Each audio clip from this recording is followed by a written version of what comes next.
Halo, bagi kalian yang baru mau belajar tentang pasar modal atau saham, kalian sudah masuk ke channel yang tepat. Karena di sini saya akan membahas yang pertama sekilas tentang saham, keuntungan berinvestasi saham, risiko berinvestasi saham, apa itu pasar modal dan bursa efek Indonesia, saham apa aja yang ada di bursa efek Indonesia, kemudian cara jual dan beli saham khusus untuk pemula. Yang pertama, saya akan menjelaskan sekilas tentang saham. Saham adalah bukti kepemilikan suatu perusahaan yang merupakan klaim atas penghasilan dan kekayaan perseroan. Perusahaan yang sahamnya dapat dibeli di Bursa Efek Indonesia disebut perusahaan tercatat. Saham merupakan salah satu produk pasar modal yang menjadi salah satu instrumen investasi untuk jangka pendek, menengah maupun jangka panjang. Satuan pembelian saham sama dengan satu lot atau 100 lembar. Dengan membeli saham perusahaan, maka kita menjadi pemilik perusahaan tersebut. Kemudian keuntungan apa aja sih yang kita dapat dari berinvestasi saham? Yang pertama, mendapatkan capital gain atau keuntungan dari kenaikan harga. Yang kedua, mendapatkan dividen atau pembagian keuntungan perusahaan.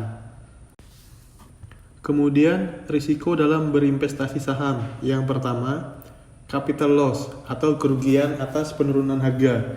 Yang kedua, risiko likuidasi jika perusahaan bangkrut. Apa sih pasar modal dan bursa efek Indonesia? Pasar modal mempertemukan pihak yang membutuhkan dana jangka panjang dengan pihak yang membutuhkan sarana investasi pada produk keuangan, baik itu saham, obligasi, reksadana, dan lain-lain.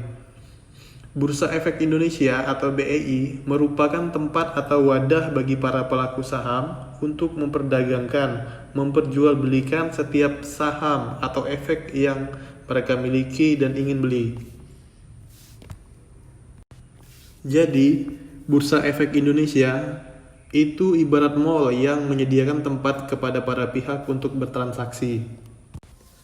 Saham yang ada di Bursa Efek Indonesia itu per tanggal 15 Januari 2020 berjumlah 633 perusahaan, yang mana untuk hari ini pasti sudah ada penambahan untuk jumlahnya. Untuk memudahkan investor memilih saham, Bursa Efek Indonesia mengeluarkan beberapa indeks daftar saham berdasarkan berbagai karakteristik. Salah satunya adalah indeks LQ45. Indeks LQ45 ini berisi daftar saham yang hanya terdiri dari 45 saham yang telah terpilih melalui berbagai kriteria pemilihan, sehingga akan terdiri dari saham-saham dengan likuiditas dan kapitalisasi pasar yang tinggi dari jumlah keseluruhan saham yang ada di Bursa Efek Indonesia.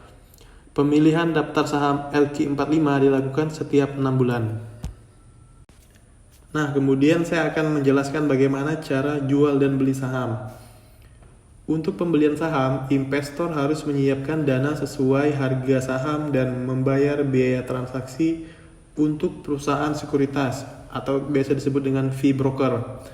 Sedangkan untuk penjualan saham, total dana yang didapat investor adalah nilai sesuai harga jual saham dikurangi biaya transaksi dan PPh. Biaya transaksi tersebut berbeda-beda di setiap perusahaan sekuritas, namun umumnya itu nilainya di antara 0,2 sampai 0,3% dari nilai transaksi pembelian saham, termasuk PPN, dan ditambah PPh 0,1% khusus untuk transaksi penjualan saham. Di sini saya akan menjelaskan untuk memulai jual dan beli saham. Yang pertama, pilih broker saham. Paling awal adalah Anda harus menentukan dan memilih broker saham. Ada banyak broker atau biasa disebut dengan anggota bursa yang merupakan member di Bursa Efek Indonesia. Mana nih yang sebaiknya dipilih? Saya tidak punya rumus baku karena pada dasarnya semua broker yang tercatat di Bursa Efek Indonesia mumpuni secara keuangan, karena harus memenuhi modal minimum sesuai ketentuan OJK. Tetapi Karena fokus kita adalah jual beli saham online, pilih broker yang memiliki aplikasi saham online bagus dan bisa diandalkan. Yang kedua, langkah selanjutnya yaitu membuka rekening saham. Setelah memilih broker, langkah berikutnya adalah membuka rekening saham. Membuka rekening wajib karena jika tidak, Anda tidak bisa melakukan transaksi saham. Broker yang baik memberikan fasilitas pembukaan rekening secara online, di mana Anda cukup mengisi formulir pembukaan rekening secara online dan mengirimkan dokumen tersebut setelah ditandatangani. Kemudian yang ketiga, buka rekening dana nasabah. Selain buka rekening saham di broker, berbarengan dengan itu, yang tidak kalah penting adalah pembukaan rekening dana nasabah atau biasa disebut dengan RDN. Kalau rekening saham untuk Anda bisa melakukan jual beli saham, RDN adalah rekening khusus yang dibuat di bank untuk menyimpan dana transaksi jual beli saham.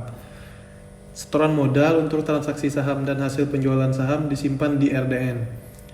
Meskipun rekening saham sudah dibuka, tetapi jika RDN belum dibuat, Anda tidak bisa mulai transaksi saham.